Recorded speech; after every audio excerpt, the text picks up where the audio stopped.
Dinesh D'Souza, you have written the End of Racism. We'll get into in much detail what you have to say here. But I mean, you start from really almost turning a lot of the liberal analysis of racism on its ear by claiming that racist society, as we've known it historically, and a lot of the defenses the black community has put up against a racist society are out of date, outmoded, that they're no longer needed. Give me a little bit more insight into that background. Look, there are three possible reasons why groups can differ. The first is genes or genetic differences. The second is culture. And the third is discrimination, right. And its External institutional barriers, legacy. right. I reject both the liberal view, which holds that black failure is largely or mainly due to discrimination, and I reject the view that it's genetic. So I focus on cultural differences. And I point out, for example, that in virtually every measure of academic achievement or economic performance, we find not just whites, but immigrants, Cubans, West Indians, Koreans, leapfrogging ahead of American blacks and claiming the fruits of the American dream. I think that this is because blacks have developed a culture that represents an adaptation to historical circumstances, but one that is today in some respects a liability or dysfunctional. Well, it's interesting because not only have you kind of turned a lot of the liberal arguments that the impediments to black society are externally set up by the white community, but you go further and say that this should be kind of an uplifting analysis for the black community because it says genetically you're not stuck and that you shouldn't be so fatalistic to believe that the only way your lot in life is going to improve is when white society improves their attitude. Yet, is it being received as an uplifting message by the black community? Well, Thomas Sowell, the black writer, says of this book that The End of Racism is a heartbreaking book because the truth is heartbreaking. It is a tough book, as I say, and yet it's a hopeful book because if our problems are in our genes, we can't do anything about them.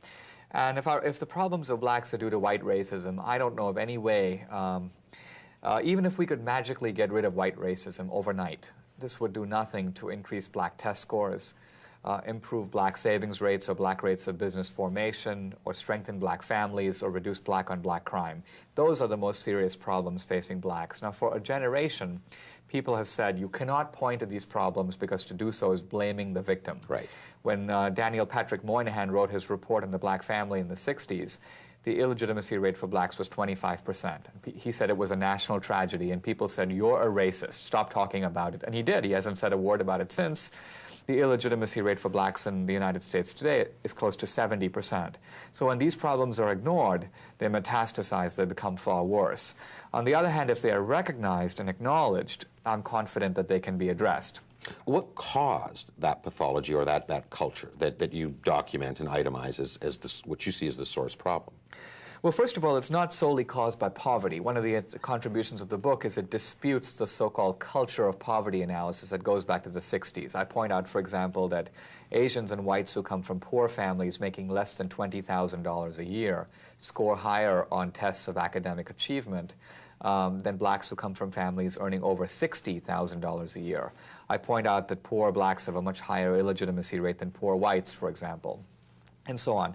I think one of the reasons for this is that blacks have had a unique experience in the United States, differing from that of immigrants. And it's not surprising that as a result of that experience, blacks have developed a culture, a set of attitudes, values, behaviors that are formed out of the crucible of that experience. For example, I point out that while Americans have traditionally been hostile to the federal government, viewing it as the enemy of rights. For blacks, the federal government has been a deliverer of rights, a provider of rights. It was the federal government that ended both slavery and segregation and played a crucial role in employing a lot of blacks in this century. It was the main force behind affirmative action, for example. Many blacks owe their middle-class status to the government.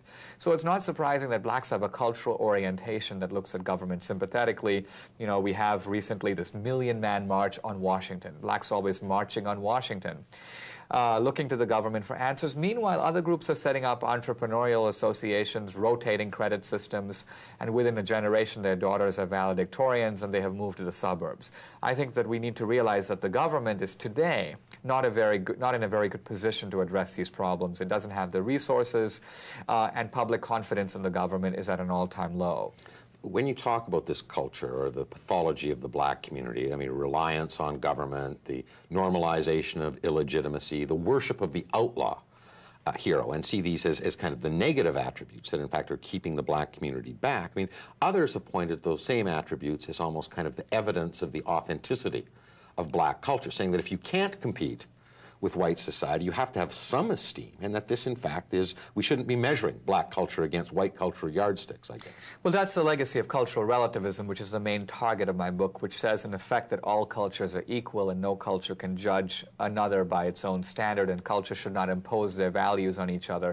I argue that this relativism played an important historic role. It helped to undermine the old racism, which was based on the notion of a hierarchy. The old racists basically said that you have savages, you have barbarians, and you have civilization, and we whites are the only people capable of civilization. Right. Relativism was a way to undermine that racist totem pole, but it's created a new problem because it now makes it difficult to recognize that black culture is in some respects inferior to white culture, at least functionally inferior to achieve those ingredients of success that blacks and whites both want.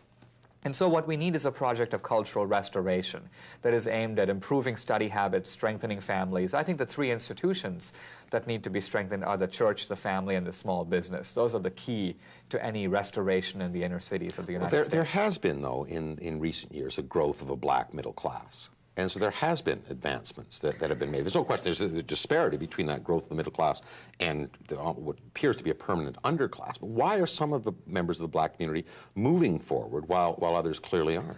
Well, it's one of the great ironies of desegregation and affirmative action. People forget that segregation subsidized the ghetto in a weird way, because segregation essentially guaranteed that a black lawyer, a black doctor, a black school teacher, a black drug dealer, and a black pimp all lived on the same street.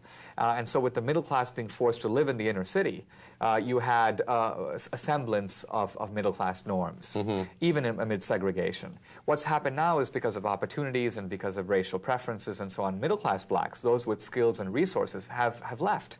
So white flight in the 70s has been followed by black flight.